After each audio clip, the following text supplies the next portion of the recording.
תקווה היא לא שיטת פעולה. תקווה הכרחית וחשובה, אבל בהליך גירושין חשוב להבין את המגרעות שלה, כדי להשתמש בה באופן נכון, יעיל ואמיתי. גירושין זה השינוי הכי גדול שתעשו בחיים שלכם.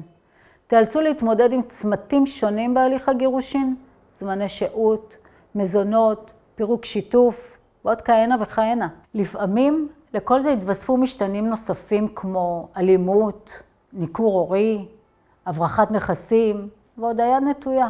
המשימה שלי היא לדאוג לך לאורך כל הדרך ובכל חזית משתנה שיביא איתו הליך הגירושין, כך שבסוף הדרך השינוי יהיה לטובתך ויפתח בפנייך אפשרויות לעתיד טוב יותר.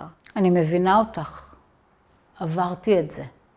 אני כאן כדי לדאוג שהמסע הלא פשוט הזה שאת עוברת יהיה מלווה באסטרטגיה מקצועית, יצירתית ומדויקת למקרה הספציפי שלך.